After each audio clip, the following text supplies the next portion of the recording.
Welcome to The Business of Family, the podcast where we explore the stories, challenges, and opportunities of family businesses.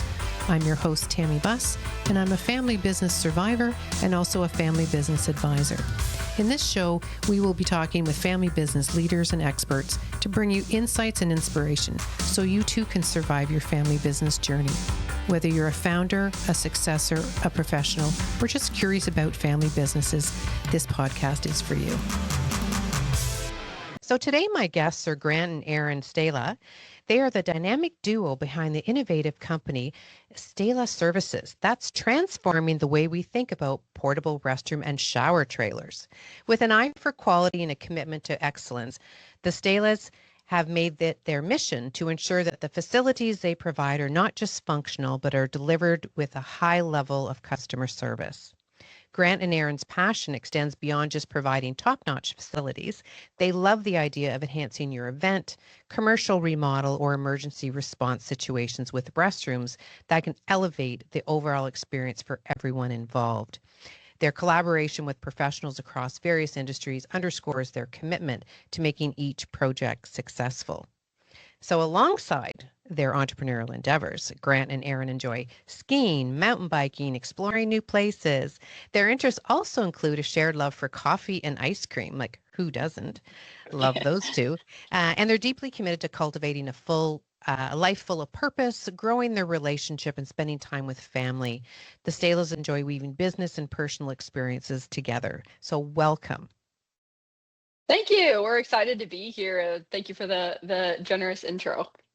And you know what? I got to tell you, I have been to one of these very elegant portable restrooms, and it really is incredible. Like, it really is incredible. You're like, because nobody likes to go to, those porta potties that are sticking around. And we just did some renovations, and we had one sitting beside our house for like 3 months, and it's like, oh, but I tell you, these ones are amazing. So let's just start at the very beginning. Like, so what inspired you to actually get into this industry? Oh man, it really was just looking for a business that could be helpful for a lot of people. Trying to think through when you could start any business, what do you start? How do you think about who I am and who Erin and I hadn't met each other yet. We weren't married yet. But I was thinking about Erin, with starting the business. So a lot of that was just like identifying strengths and lifestyle business that I knew that Erin, pre-Erin, and I would want to have. But I was just going through college and thinking through different businesses, like a lot of people do that want to be an entrepreneur. Erin can share a little bit about her family business history, but mine is we grew up renovating houses. A lot of family members had mobile home parks. They would buy and sell mobile homes, and they'd rent them in mobile home lots. And my dad's a real estate appraiser, has his own business, and has a couple of small commercial buildings and self-storage. So kind of grew up in this asset management, working direct with the consumer, and then you have maybe one employee, you have one helper. But yeah, I heard about restroom trailers, and I just thought, man, what a great mixture of functional, upscale, it's mobile, it's sort of localized in that you can stay in your area, but it also was just kind of guessing that I could go anywhere. So that sort of kicked it off. And then from there, just trying to, with this niche business, stay diversified and serve as many people as possible to have consistent revenue and consistent services for all different types of customers. So it wasn't that Erin and I are passionate about porta potties or toilets or showers, but we are passionate about providing value, and this is one of the ways that we really like doing it. Well, somebody has to do it, right? And you see them everywhere. Not necessarily these elevated, elegant ones that are lovely, that you don't know you're in something portable, it was so amazing. But what about you, Erin? Tell me a little bit about how your family business and sort of your entrepreneurial journey. Yeah, so I grew up ranching, whereas like aunts and uncles were ranchers, and my parents, my dad is a fourth, third generation rancher, and it was really cool to kind of just see the evolution of what it is to grow up in agriculture, how that translates to so many different businesses, and just really learning.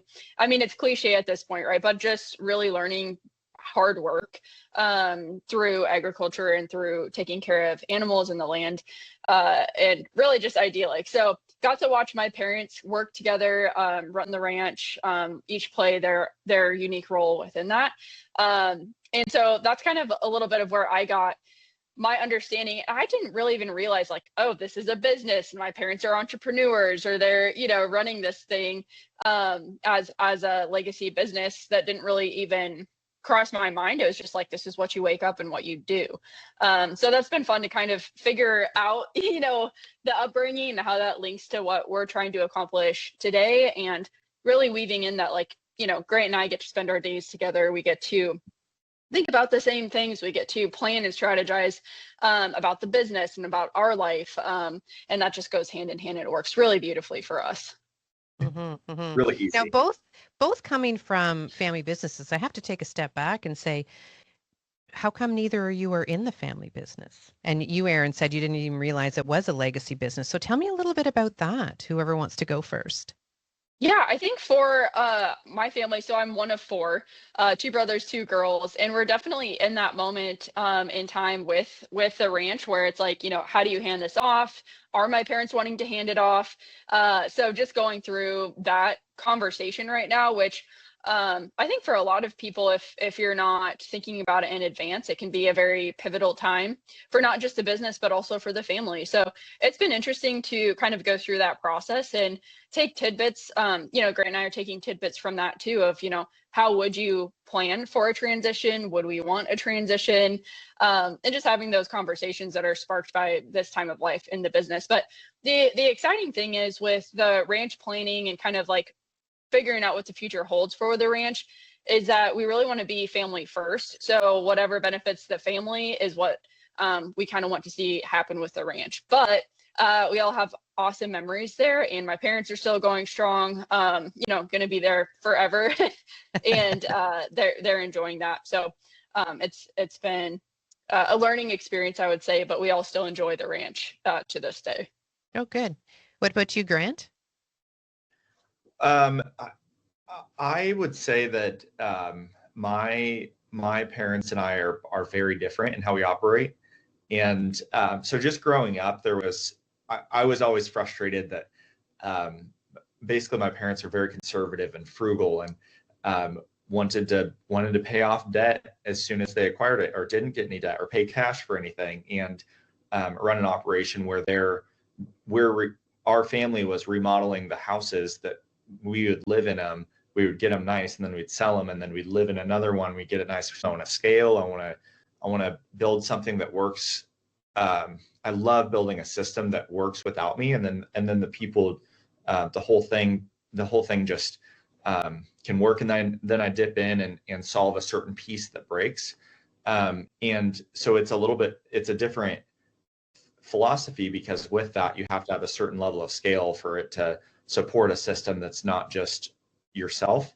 And so it's so fun. It's so fun looking at my parents and seeing they've had a lot of success, and a lot of they've done stuff really well. And but then, Erin and I choose to do it differently, and we're doing it well as well. And so there's two very different philosophies that I knew that I could not work with my dad and have an awesome relationship, because I would irritate him and he would irritate me. And so I had enough practice. And then you would call me. And then Yeah, there you go. Tammy, we need help. Yes. And you know what? And that's very common. So it's just kind of interesting to, see that you've started another business, that you've come from a family business. So there's that thought process of, how can we scale this? Can we make this a lasting business that we could transfer, and keep going and growing?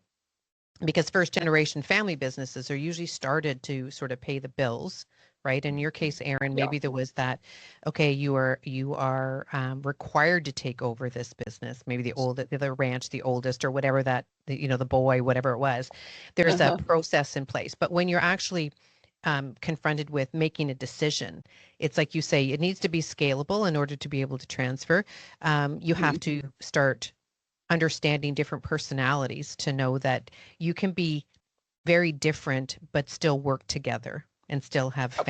a family relationship. But it does complicate things, as I've said over and over and over, that having a family is difficult, and when you layer on a business on top of that, it's like tenfold. It's very complicated. But anyway, back to the start of the two of you running a business. So do you have children? Not yet. We're excited for that though. Okay, because once you start having kids, then you really have to start looking at, what that legacy happens to be. But let's start at the beginning and say, you know, when you are husband and wife together, what are your biggest challenges working together day to day? As you said, Grant, your dad, you have a hard time.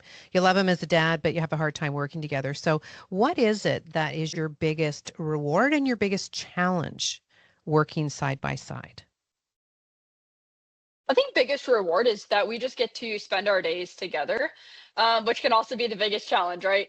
So we really do enjoy like just seeing each other, understanding what is going on in each other's days, getting each other's insight, and just being able to put energy towards the same thing is really underrated, I think, in kind of today's structure of how, typically it's like everyone separates, goes to their own workplace, and you come back home and you kind of debrief it. Well, we don't really have those moments where we catch up and debrief each other, because it's like we're pretty much in real time, like, hey, this just happened, or I just got this call, what are your thoughts, or like, how does this play into that, or can you sign off on this real quick, I just needed a sanity check or a second look. So it's really helpful, because I think typically when there's co-owners involved, you're probably not living together and you're not experiencing things like very No, much in you real can time. no, you can have an argument and go home, to different Yeah, homes, you can right? separate. Cool down Yes. and then, come back at it with a clear vision. But when you're together, you got Yep. to go home, make dinner and sit in front of each other and Right. have dinner, Yeah. right? And you figure it out. Absolutely. And I think a lot of people are nervous for those times when there is a disagreement. When if you bring home like a disagreement from work to the dinner table, and that's a really valid thing to consider. And that does make people nervous for a very valid reason. But I would just say, like, don't let that be the only reason that you don't even consider it. We don't think it's the right thing for everyone, but I think far more people would benefit from it and enjoy it than you would think. So we love it, and I think some of the challenging parts is that you do have to figure out how to move through things like at a quick pace if you're frustrated with each other, if you don't agree on something. But also, that's just kind of a good skill to develop no matter what, to be able to move through difficulty or frustration.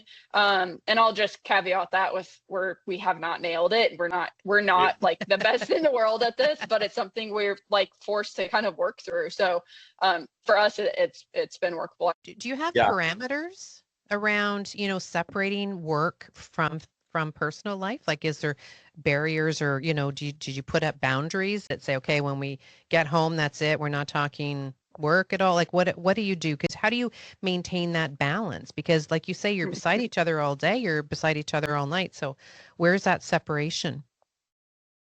Yeah, that's a common thought, and it's interesting that you ask that and other people ask that, because it kind of alludes to I sort of need a safe space from this potentially hardworking environment, or this hostile environment, or whatever it's going to be.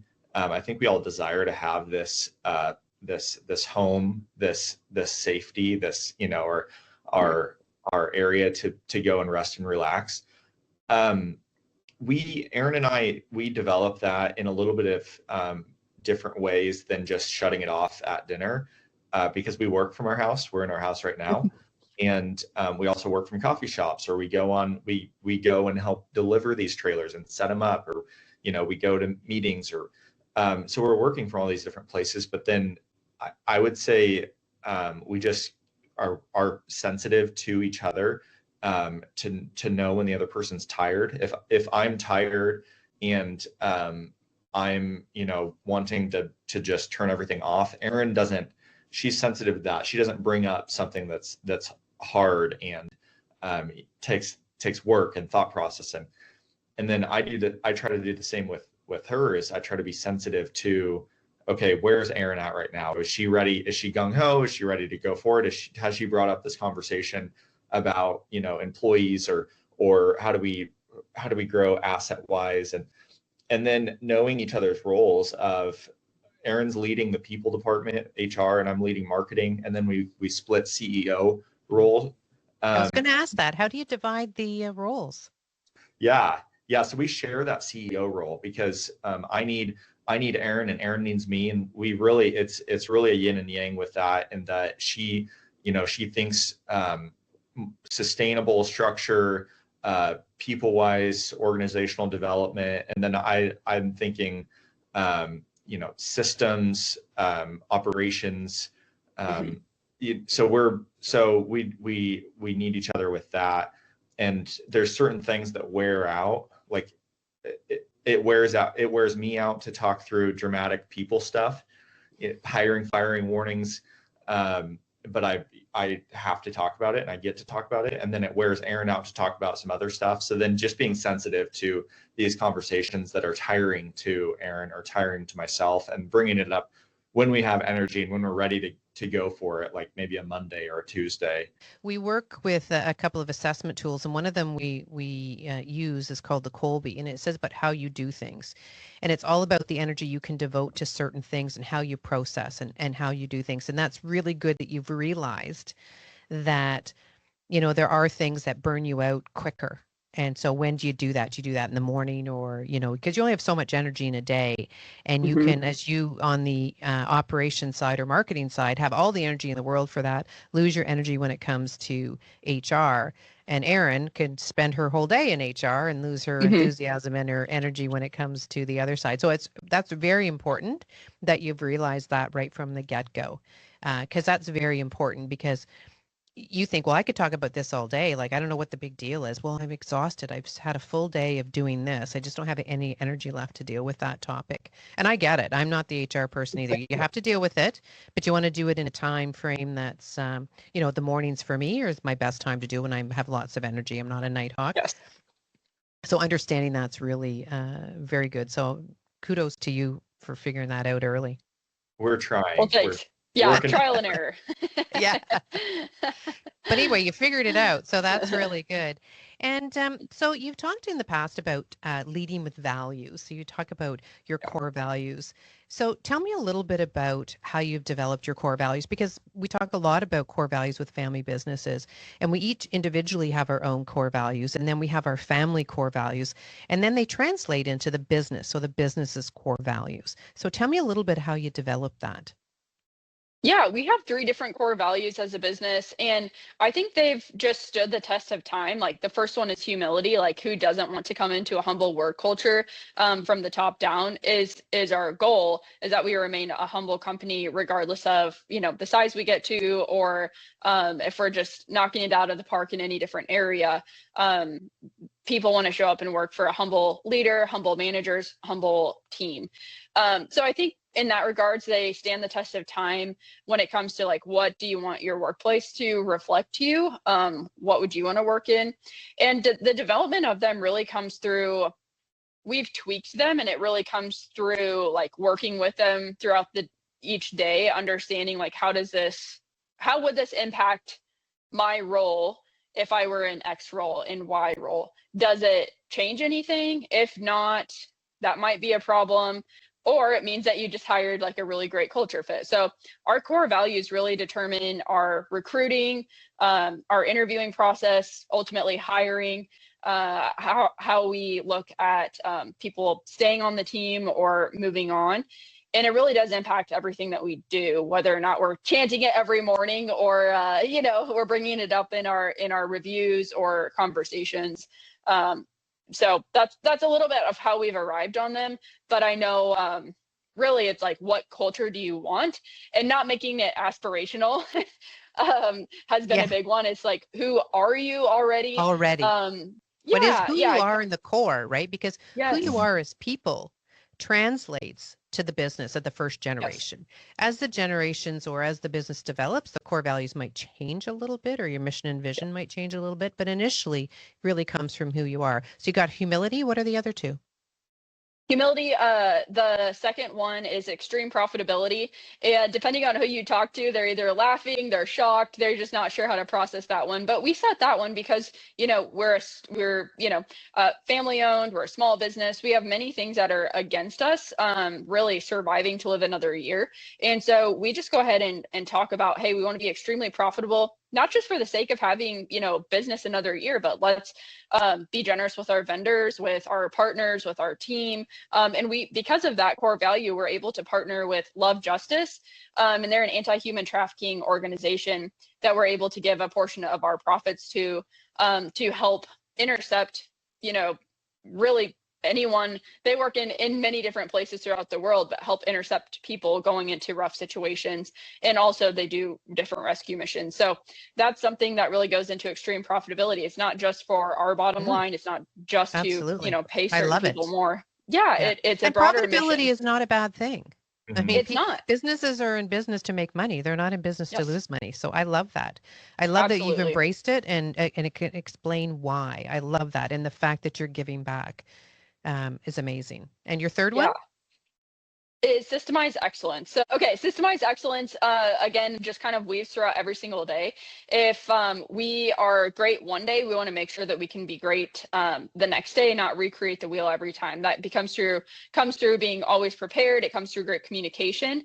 And we have remote locations. So our hub or our kind of headquarters with our office crew is in Nebraska, but we also are in Denver and Kansas City. And so we have a lot of areas in which communication can get lost. We could systemize something in Denver, but that may not translate to Kansas if we aren't talking about it. So that's another one that really like sits well with our organization and in our kind of remote locations. I love that. When you talked about the rah. So I think core values are key. Like you say, we use them for hiring, we use them for firing, we use Yeah. them for everything, right? And at my meetings, I really did have the rah going, give me an H, give me an R. And so it would be, tell me about what you did this week to, embrace our core values, Yeah. because I think that's Right. important. And as you talked about culture, and understanding each other's roles, that creates a culture that has that ability to continue and grow and scale Mhm. because, people want to be a part of that, regardless of the industry you're in. People want to love to go to work. And I would say to my people, that my team members all the time, it's like, you spend more time with me than you spend with your family. You'd want to enjoy going into work and loving what you do every day, right? Which Yeah. is so important. And I'm absolutely thrilled that not only do you know your core values, but you can explain them. Mhm. Because a lot of people will say to me, well, I know we have them somewhere. So, Oh Right. no. where are they? So if you don't embrace them every day and they're not you, and like I said, it can change over time as the business develops, but kudos to you. That's amazing. So, you know, we talked about, building this culture and scaling this business and, building it for future generations. What kind of a legacy would you like to create? What kind of an impact do you want by having Stahla Services, the Mhm. the whole industry, your family? What would you like to see? Yeah, that's an important question because we don't want to just do business for business's sake. We really want to add value to the end user, to the customers. We want to add value to our vendors and to our employees. So those are the people we want to add value to. And one of the ways we can do that is through creating value through business with customers, vendors, employees. And then ultimately we really want to elevate the industry. So we want to set the industry standard, and then we want to raise the bar high to and then work with all of our people around the U.S. that do porta potties or restroom trailers or temporary fence or pumping out waste tanks or so the whole sanitation industry, and we want to work with them to create an awesome industry standard and continue to elevate it. And there's a lot of other companies doing this within our industry, but we want to be one of those people that that just help to elevate this industry. I think if we do that, that'll be really valuable. Then ultimately we're building this business. So that's kind of our ultimate goal. As long as we're doing that within this, we're going to keep growing and building and doing, and ultimately be a value add for the whole industry, create a lot of profit, do cool stuff, and just provide a lot of value for people. Amazing. So I always like to end a podcast with 3 pieces of advice. So I'd like you to give me your best 3 pieces of advice that you would give to other family businesses. I think the first one that pops into my mind is don't take it too seriously. And that's really hard, right? At first, it's like, well, of course, it's our business. We're going to take it extremely seriously.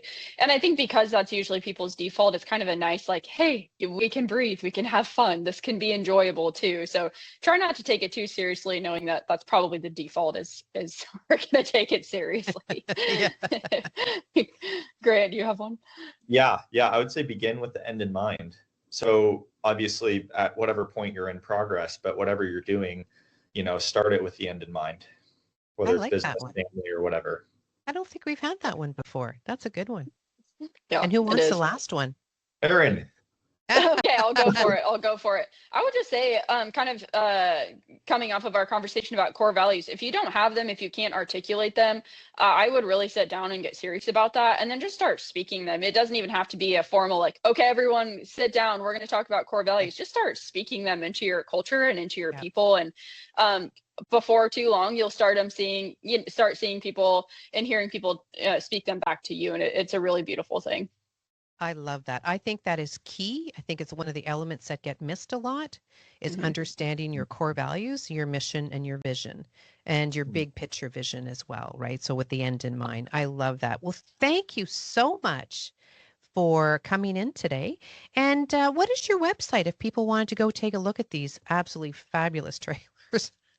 Yeah, so it's stahla.com, stahla.com. And then we actually provide restroom and shower trailers all over the US. So we do commercial, we do events. We're more focused on commercial, so long-term, anything over a couple months, big projects like data centers and distribution facilities. But anytime you need a restroom trailer or a shower trailer, give us a call. And if we can't do it, we'll help you find the people that can. Perfect. I love that. Well, again, thank you so very much for joining me today. Thank you, Tammy. My pleasure. Thanks for having us. Take care. If you like this episode, subscribe to the Business of Family podcast on your favorite listening platform. You can also find Blue Roots on Facebook, Instagram, and LinkedIn. On the next show, I'll be back with another amazing guest who will inspire you with their family business insights. Until then, take care and keep it in the family. This podcast is for informational purposes only and should not be considered legal, tax, investment, or insurance advice. Before acting on any advice, please contact your personal or company advisors.